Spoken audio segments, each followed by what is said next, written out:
Moving to Pakistan, there is no end to postponement and uncertainty over a session Pakistan's National Assembly to take up the Constitution Amendment Bill. The session was to be held on Sunday morning, that is today morning. It has now been pushed back to 3 p.m. Prime Minister Shehbaz Sharif chaired a meeting of the Union Cabinet into the wee hours on Sunday. Defense Minister Khwaja Asif has said that the federal cabinet has granted in principle approval for the 26th constitutional amendment. The minister said all aspects of the draft approved by the committee were presented for consideration in the cabinet meeting. Concerns of coalition parties were also taken into account during the discussions. Over the days, however, it has boiled down to a numbers game in the parliament, digging up an old flashpoint between Shehbaz Sharif government and the opposition party led by Imran Khan. Maulana Fazlur Rahman, who met Imran Khan in jail, says that the message from the PDI chief was positive. Rahman held a joint press meet with the PPP chairman, Bilawal Bhutto, after a series of meetings on Saturday. He said the PDI has asked for more time and that his party would wait for their answer. The Pakistan Muslim League, Nawaz, Pakistan People's Party and Jamiat Ulema-e-Islam Fazl have agreed on judicial reforms through the proposed constitutional amendments. But the Maulana Fazlur Rahman-led party, JUIF, is still not in favor of some other points. Now, these are some of the proposed amendments.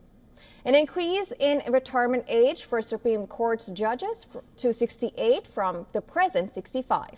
Also proposed is a 3-year term for the Chief Justice of Pakistan. A parallel federal constitutional court alongside the Supreme Court, and the authority to appoint the Chief Justice of the Supreme Court and the Chief Justice of the Constitutional Court to be transferred to the Prime Minister, based on recommendations from an 8-member National Assembly committee.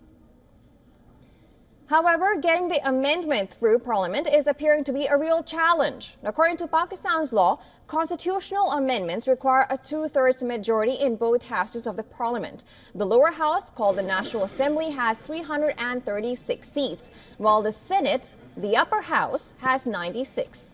The government needs at least 224 votes in the National Assembly and 64 in the Senate to push its package, which is appearing easier than done. The Pakistan National Assembly has strength of 336 members, which means a 2/3 majority mark is at 224. The government coalition has a strength of 212, falling 12 short of a 2/3 majority. And for more on this, our Pakistan Bureau Chief Anas Malik has sent us this report from Islamabad. Take a listen.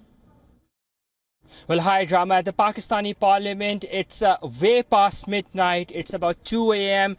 and the cabinet meeting went on. The matter has been deferred with regards to the constitutional amendment. The PTI has sought time, and all that happened over midnight or around midnight. A federal cabinet meeting was summoned. The Prime Minister came. The gates were opened. The ministers flooded. But all that went in vain. It is now a matter of much more wait up until to the point that as to what draft will be agreed upon.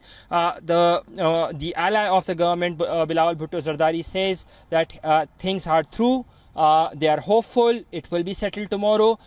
The insistence on their part of the government is that they would want to have a consensus built with regards to the 26th amendment into the Pakistani constitution. Now, it is also pertinent to mention that both Bilawal Bhutto Zardari and Azam Nazir Tarar, the law minister, they briefed the federal cabinet with regards to the draft and their discussions, and the government on its part seems very hopeful, courtesy the efforts of Bilawal Bhutto Zardari, that they will be able to manage a thorough consensus with regards to this very amendment. Anas Malik, Islamabad, Pakistan, for WION World is One.